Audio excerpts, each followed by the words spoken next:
الرحمن الرحیم د خیبر ترجمان قدرمندو کتونکو السلام علیکم. سنگرخان ما او باور لرم چې روغ جوړ به خوشاله به قدرمندو کتونکو دا وخت په سوات کې په ټاونشپ کې ولاړ ما زما شاته تاسو د بورډ لیدل شي یونیورسيټي اف انجینیرینګ اینڈ اپلایډ ساينسز سوات. دلته کې څو ورځې مخکې یوه مسله راغلې وه په 13 نومبر باندې څه تصویرونه په سوشل میډیا باندې مخې ته راغلي وو. د هغې کیپشن دا و، هغې ته لیکل دا شوي وو چې یاره د KP چې کوم حکومت دی موجوده نو دا لګیا دی او یونیورسټیز ختموي. نو دغه سلسله کې دلته کې ولاړ ما د دې یونیورسټیز چې کوم سټوډنټس دي د هغوی سره مې هم خبرې وشوې. ما سره په لاس کې څه ډاکومنټس دي، څه کاغذونه دي، په دې باندې به هم خبرې کوم او ګورو به چې آیا دا کومه خبره چې چلېدلې ده دغه کوم دا د ګورنمنټ خلاف او پراپیګنډه ده که نه په حقیقت کې د خیبر پښتونخوا حکومت لګیا دی او یونیورسټیز ختموي. اول دغه خبرې ته راځم چې دا د انجینیرینګ یونیورسيټي ده او د دې مین کیمپس چې دی نو هغه په کابل کې دی. د دې ځای نه مخکې او دا د هغې یو د ټاونشپ چې د هغې کوم کیمپس دی نو دا په رنټ باندې دی او ټمپرري هم دی. دغه د تصویرونو او د دغې د خبرې ته راځم چې دغه سامان شپ کېږي او ویلی کېږي چې د حکومت خلاف او پراپیګنډه ده. نو دا داسې قصه شوې ده چې یو ایسټ ډسټریبیوشن کمیټي ده، هغه د دې لپاره جوړه شوې ده چې د یونیورسټۍ چې کوم د سامان دی چې د هغې ډسټریبیوشن وشي. او بیا د دغې چې کوم میټینګ شوی دی نو دا شوی دی په 23/9/2024 باندې، یعنې د 9مې میاشتې په 23 تاریخ باندې دغه میټینګ شوی دی. او د دې کمیټي چې کوم ممبرز دي نو هغه د مسټر فقیر محمد چیف پلاننګ افیسر دی د هایر ایجوکیشن ډپارټمنټ،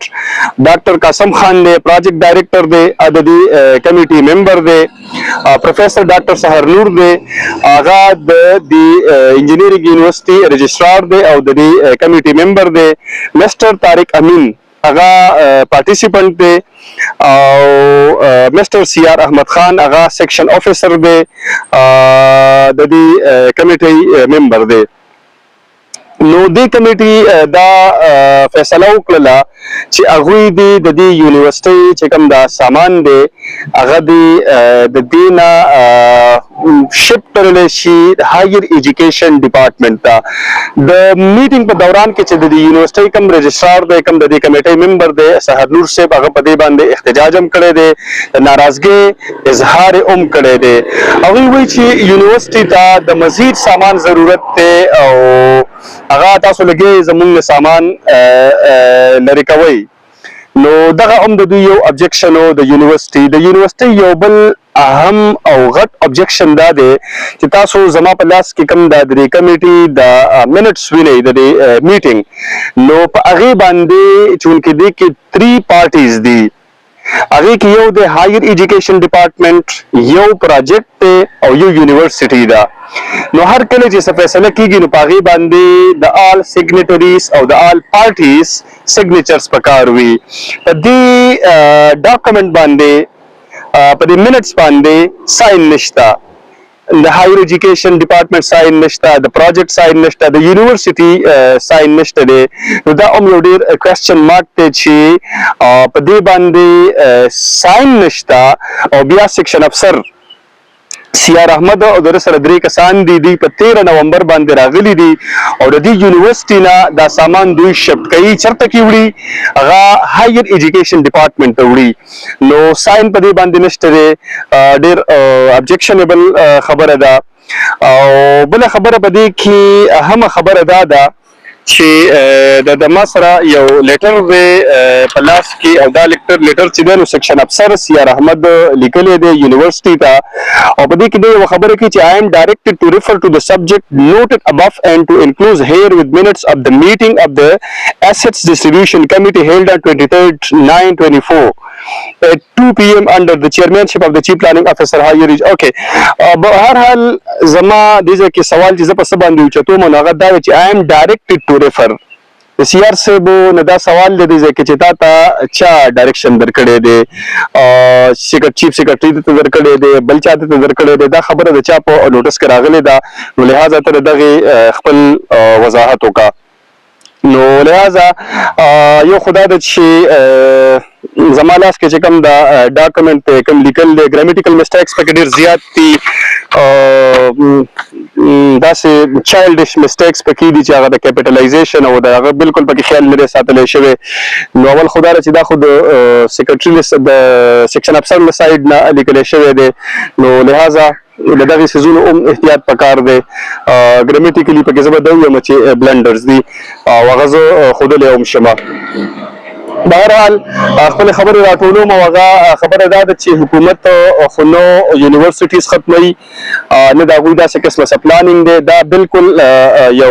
بیسلس پراپیګنډه ده هغې کې مین پوینټ د حکومت دا دی چې هغه د دې ځای نه چې کوم دا سامان دی دا شفټ کړي هایر ایجوکیشن ډپارټمنټ ته او بیا یونیورسټي بالکل نه ختموي د دوی چې کوم مین کیمپس دی په کابل کې هغه انډر کنسټرکشن دی 6 stories بلډینګ دی او دا بلډینګ به هم فاینلی هلته کې شفټ کیږي صرف یونیورسټي ته اعتراض په دې خبره باندې دی چې ما ته د نور اکوپمنټ ضرورت دی ما ته د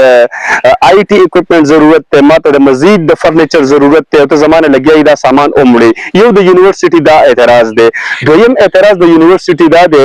چې یاره تا چې کوم دا ډاکومنټ ما ته رالیږلی دی دا منټس دي نو په دې کې خو دغه نشته ساین پې نشته دی او دې باندې مونږ اګري شوي نه یو او تا مونږ ته رالیږلی دی یو اهمه بله خبره دا ده چې دا زما سره چې کوم دا منټس دي نو په دې کې دا ډیټیل ورکړی دی اسید ډیټیلز نو په دې کې بعضې څیزونه داسې دي چې هغه نشته دی کې په دې لیست کې منشن شوي نه دي نو دا هم سوال دی چې آیا دا به چېرته کې ځي او د لیست دلته کې منشن شوي ولې نه دي په هغې کې چې کوم څیزونه مسینګ دي په دې لیست کې نه دي ورکړلی شوي نو هغې کې سیکیورټي ویپنز دي هغه په دې کې نشته او بل چې کوم د سکینر دي هغه هم په دې کې نشته دی نو سوال دا دی چې یاره دا څیزونه چې دي دا په دې اسید ډیټیلز کې منشن شوي ولې نه دي دا ولې ګوسټ ساتلی شوي دي او دا خو هم یو غټ سوال دی چې ولې مخې ته دا نه راوړلی کېږي په لیست په دې اسید ډیټیلز کې دا کلیر شوي ولې نه دي منشن شوي لہذا دا چا استعمال کړل چا پټ کړل چا وخوړل هغه خلک دې هم دغه خپل پوزیشن په دې باندې کلیر کړي سو قدرمندو دا تاسو دغه پروګرام وکتو د دې یونیورسټۍ مخې ته ولاړ یم په دې یونیورسټۍ کې ما د سټوډنټ سره هم خبرې کړي دي ایون چې هغوی د سټوډنټ سره ما کله کمیونیکیشن وکړ هغوی هم دا وایي چې یاره بس سامان د دې ځای نه شفټ کېدو او مونږ دا واورېدل چې یاره ګورنمنټ چې دی هغه یونیورسټي ختموي په هر حال ګورنمنټ بالکل یونیورسټیز نه ختموي خاص طور چې زه کوم د کوم یونیورسټۍ مخې ته ولاړ یم هغه کومه پراپیګنډه چې چلېدلې ده نو هغه ختمول نه دي سامان شفټ کول دي او هغې باندې د یونیورسټي صرف دغه دوه اعتراضات دي بهرحال د دې یونیورسټۍ خپل په کابل کې غټ بلډینګ دی هغه د دې خپل بلډینګ دی 6 stories بلډینګ دی او داسې قسمه هېڅ قسمه پلانینګ د ګورنمنټ اف خیبر پښتونخوا نشته دی قدرمندو دا پروګرام په دې ځای باندې سرته رسي په بل پروګرام کې به لیدل کتل کېږي تر هغه وخته پورې په لوی الله سپارم خوشحاله اوسئ